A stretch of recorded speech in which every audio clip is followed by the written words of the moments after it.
menurut kakak berdua, bagaimana peran pramuka, khususnya Saka Adiasta Pemilu dalam mewujudkan Indonesia Emas 2040? Kualitas, yang mana tata kelola pemerintah yang berkualitas itu lahir dari hasil pemilu yang berkualitas juga. Dalam konteks ini kita sebagai generasi muda tentu mulai belajar lebih dalam. Oke, luar biasa sekali. Memang Saka Adiasta Pemilu ini jadi wadah yang tepat ya untuk belajar pencegahan, pengawasan, hingga pengawasan partisipatif berbasis digital. Kemudian juga ada peran kita, kayak kita tahu peran kita sebagai generasi muda tuh ngapain aja gitu untuk memajukan bangsa ini dalam lingkup demokrasi.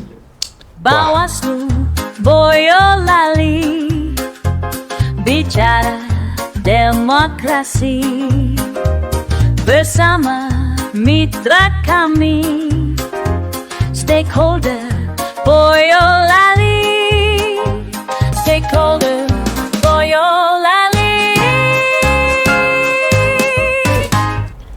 Halo sahabat Bawaslu, dimanapun kalian berada, selamat datang kembali di podcast Mitra Bawaslu Boyolali. Tempat kita berbincang seru, edukatif, dan penuh inspirasi seputar demokrasi, pengawasan, dan peran generasi muda. Di episode kali ini, kita mengangkat tema yang sangat istimewa, yaitu dari tunas menjadi Indonesia Emas. Kita tahu bahwa pemuda adalah kunci masa depan bangsa, dan di sini, Bawaslu Boyolali bersama pramuka khususnya, rekan-rekan dari Saka Adiasta Pemilu, hadir untuk terus mengawal nilai-nilai demokrasi. Sudah hadir bersama kita di studio, narasumber hebat yang merupakan mantan anggota Dewan Saka dan Ketua Dewan Saka Adiasta Pemilu saat ini. Halo Kak, selamat datang di studio podcast Bawaslu Boyolali. Selamat. Silahkan perkenalkan dulu dari Kak Radit. Oke, Sobat Bawaslu sekalian, perkenalkan saya Raditya Lintang Sasongko, anggota Dewan Saka Adiasta Pemilu Bawaslu Kabupaten Boyolali periode 2022-2025. Selamat siang, dan di sini saya bernama Dimas Wizan Kurniawan, Ketua Dewan Saka Adiasta Kabupaten Boyolali periode 2025-2028. Nah Kak, sebelum kita ngobrol lebih jauh soal demokrasi dan Indonesia Emas, kita pengen tahu dulu nih latar belakang kakak. Bisa diceritakan bagaimana awal mula kakak bergabung dengan pramuka dan akhirnya menjadi bagian dari Saka Adiasta Pemilu? Dari saya. Iya. Siap. Jadi gini ya, saya sendiri itu pada waktu itu duduk di kelas 11 SMA. Saya di SMA Negeri 1 Teras Boyolali, yang mana waktu itu saya menjadi salah satu anggota Dewan Ambalan Gatotkaca Srikandi SMA Negeri 1 Teras. Dan waktu itu saya ada informasi dari pembina terkait dengan open recruitment anggota Saka Adiasta Pemilu Bawaslu Kabupaten Boyolali. Dan ketika mendapatkan informasi tersebut, saya langsung mengambil kesempatan yang tidak datang dua kali itu untuk mendaftarkan diri sebagai calon anggota Dewan Saka Adiasta Pemilu Kabupaten Boyolali. Kurang lebihnya begitu, Pak. Nah, dari kakak? Kalau dari saya sendiri juga kurang lebih sama. Saya sedang menduduki kelas 11 di SMK Negeri 1 Sambi. Kemudian saya bergabung dengan Dewan Ambalan Ki dan Wonokusumo. Nah, posisi saya di situ, saya sedang lagi asik-asiknya dalam menuntut ilmu dalam pramuka. Kemudian ada info dari pembina terkait rekrutmen dari Saka Adiasta, dan kemudian di sini saya juga langsung mengambil kesempatan tersebut, dan saat ini alhamdulillah saya sudah menjadi anggota Dewan Saka Kabupaten Boyolali. Wah, menarik banget ya perjalanan awalnya. Pasti banyak momen seru yang dialami. Selama mengikuti kegiatan Saka Adiasta Pemilu, pengalaman apa yang paling berkesan buat kakak? Kalau saya pribadi sebenarnya banyak ya. Kalau terkait dengan pengalaman pribadi, tentu di sini kita banyak sekali mendapatkan ilmu-ilmu baru, pengetahuan baru seputar demokrasi dan kepemiluan khususnya karena kita di Bawaslu juga. Dan dari situ saya pribadi mulai terbentuklah arah bagaimana melihat demokrasi yang ada di Indonesia, bagaimana cara kita menjadi seorang warga negara yang berpartisipasi aktif dalam menggunakan hak dan kewajibannya sebagai seorang pemilih dalam konteks demokrasi di Indonesia. Dan di Saka Adiasta Bawaslu ini saya mulai kenal lebih jauh terkait dengan kepemiluan, kemudian juga pengawasan partisipatif yang berbasis digital dan lain-lain. Kurang lebih begitu sih, Kak. Oke, kalau dari saya sendiri karena baru ya Iya. Meskipun baru, tapi tetap banyak banget pengalaman yang saya dapatkan di sini. Yang paling menarik nih, kalau semisal ada kumpul-kumpul nih sama teman-teman, kita jadi bisa berbaur, kita bikin relasi, dan kemudian seneng-seneng bareng. Nah, selain seneng-seneng, kita juga banyak banget dikasih materi soal demokrasi, kepemimpinan, kemudian juga pemilu, dan asas-asas yang bikin kita itu lebih ngerti gimana sih mobilitas demokrasi itu berjalan di Indonesia. Kemudian gimana cara kita menanggulangi, kemudian juga ada peran kita, kayak kita tahu peran kita sebagai generasi muda tuh ngapain aja gitu untuk memajukan bangsa ini dalam lingkup demokrasi. Wah, pasti banyak ya ilmu dan pembelajaran berharga yang didapat dari momen-momen itu. Terus untuk Kak Radit, apa saja manfaat atau nilai yang kakak peroleh selama menjadi anggota Saka Adiasta Pemilu? Oke Kak, jadi kan kebetulan juga atau memang sudah direncanakan, saya saat ini kan kuliah di Universitas Negeri Semarang, dan saat ini saya berada di jurusan ilmu politik yang memang senilinier dengan apa yang saya dapatkan di Saka Adiasta Pemilu ini. Jadi banyak sekali insight atau ilmu-ilmu yang saya dapatkan selama saya berada di Saka itu bisa menunjang proses kegiatan belajar mengajar perkuliahan saya di kampus Kak.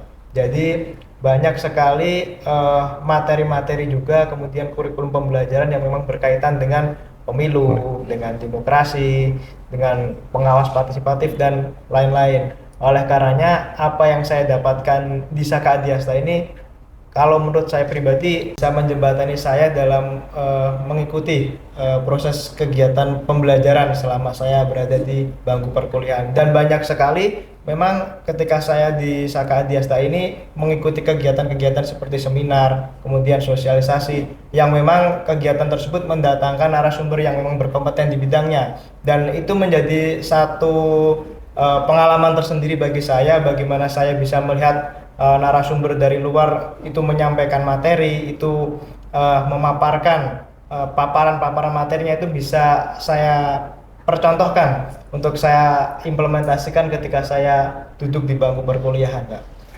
Oke, luar biasa sekali. Memang Saka Adiasta Pemilu ini jadi wadah yang tepat ya untuk belajar pencegahan, pengawasan, hingga pengawasan partisipatif berbasis digital ya. Nah Kak, berbicara soal momen Hari Pramuka tahun ini nih, tema yang diusung sangat visioner, memantapkan langkah organisasi mendukung swasembada pangan menuju Indonesia Emas tahun 2045. Menurut kakak berdua, bagaimana peran Pramuka, khususnya Saka Adiasta Pemilu dalam mewujudkan Indonesia Emas 2045? Oke, kalau berbicara mengenai Indonesia Emas 2045 tentu itu menjadi cita-cita kita bersama, yang mana kita sebagai generasi muda menjadi satu mutiara, menjadi satu harapan bahwasanya kita akan menjadi pemimpin di kemudian hari, akan meneruskan tongkat estafet kepemimpinan bangsa ini.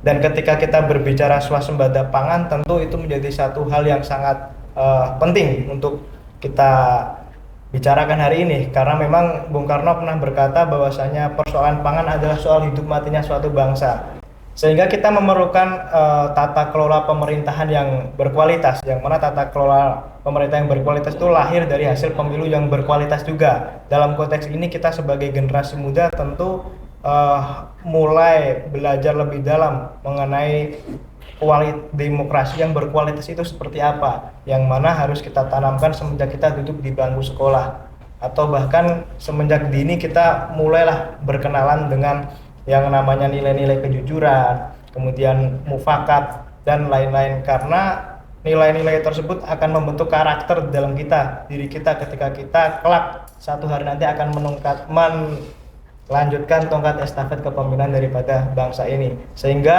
kita bisa turut bersumbangsih dan berkontribusi secara nyata dalam rangka mewujudkan Indonesia Emas 2025, khususnya dalam hal swasembada pangan nasional. Jadi gitu sih Kak.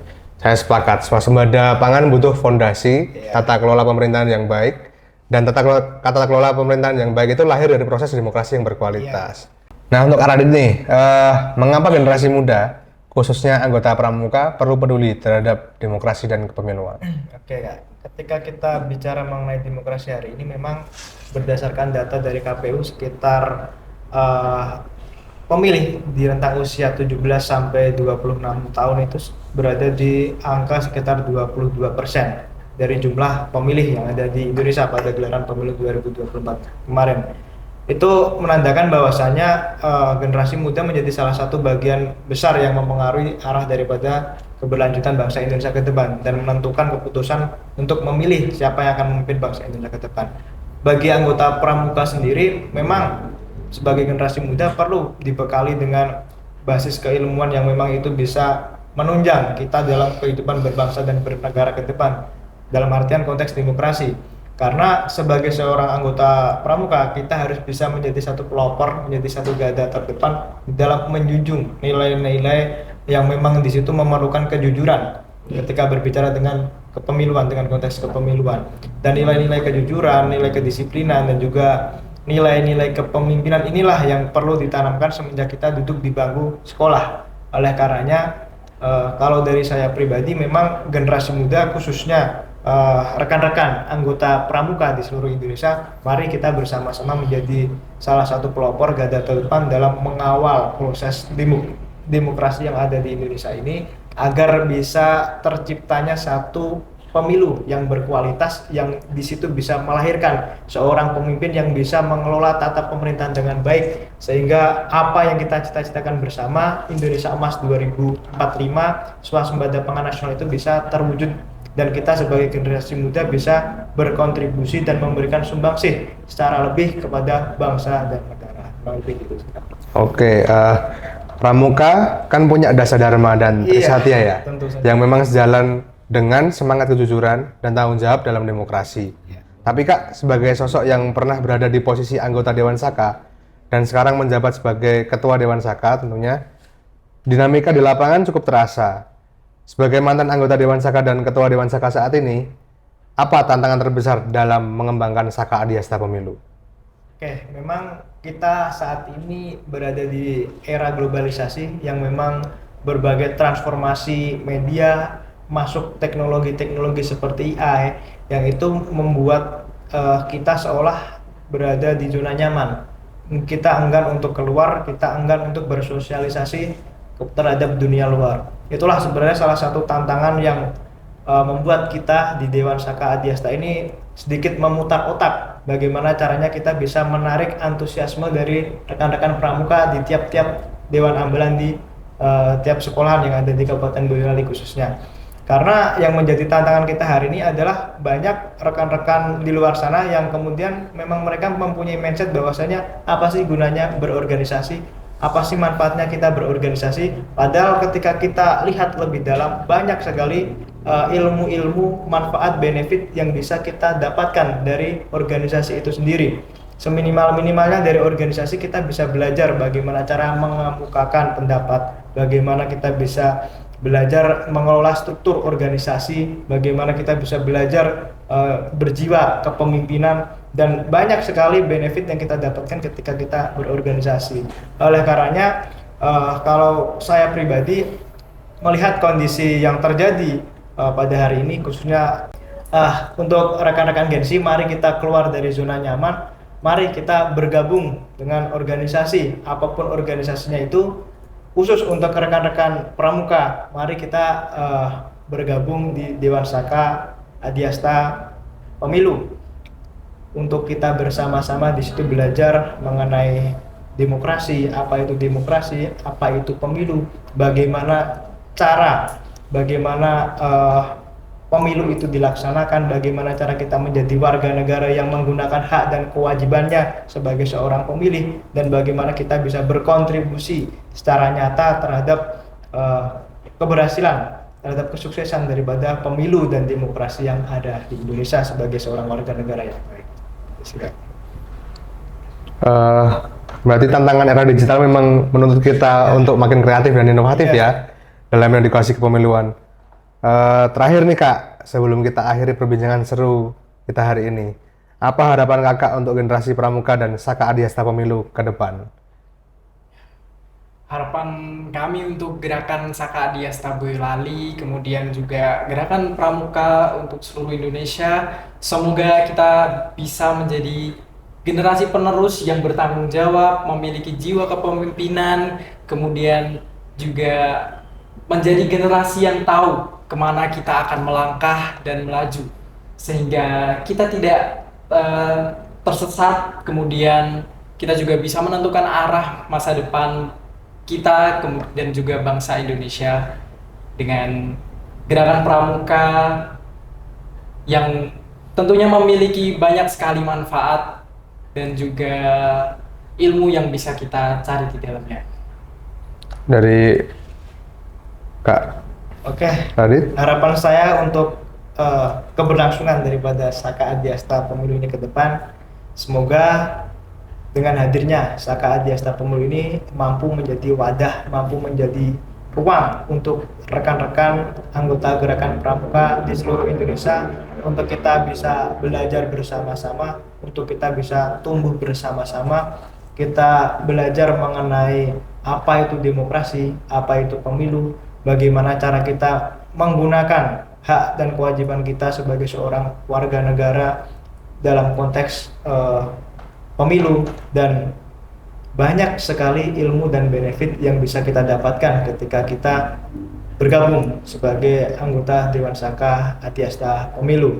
Dan tentu harapannya dengan hadirnya Dewan Saka Pemilu Adiasta ini bisa menjadi salah satu alternatif di saat memang kondisi Gen-Z pada saat ini cenderung mereka pragmatis, cenderung mereka nyaman berada di zona mereka tanpa mereka sadari bahwasanya kenyamanan itu yang akan membawa mereka pada jurang di kemudian hari. Maka dengan hadirnya Saka Adiasta Pemilu ini diharapkan bisa menjadi sarana untuk kita menggembleng mental kita, untuk kita bisa memperdalam basis keilmuan dan pengetahuan kita seputar demokrasi dan pemilu untuk mewujudkan Indonesia sebagai negara demokrasi yang memang kita bisa bersama-sama mensukseskan setiap gelaran kontestasi pemilihan umum di Republik Indonesia untuk melahirkan pemimpin-pemimpin yang berintegritas, berkompeten, dan mampu mewujudkan Indonesia Emas 2045. Kurang lebih begitu. Wah, sebuah harapan dan optimisme yang sangat luar biasa dari anak muda untuk bangsa ini. Semoga Saka Adiasta Pemilu terus melahirkan kader-kader pelopor demokrasi yang berintegritas dan siap mengawal Indonesia menuju Indonesia Emas 2045. Terima kasih banyak ya Kak atas waktunya dan insight yang luar biasa bermanfaat dalam perbincangan hari ini. Dan terima kasih juga untuk sahabat Bawaslu yang sudah menyaksikan dan mendengarkan episode kali ini. Jangan lupa untuk like, komen, dan subscribe kanal YouTube Bawaslu Boyolali agar tidak ketinggalan informasi serta edukasi menarik lainnya. Bersama rakyat, awasi pemilu, bersama Bawaslu tegakkan keadilan pemilu. Saya Hendrawan Wijaya pamit undur diri. Sampai jumpa di episode selanjutnya. Salam awas. Untuk jaga demokrasi bersama-sama kami, Bawaslu Boyolali.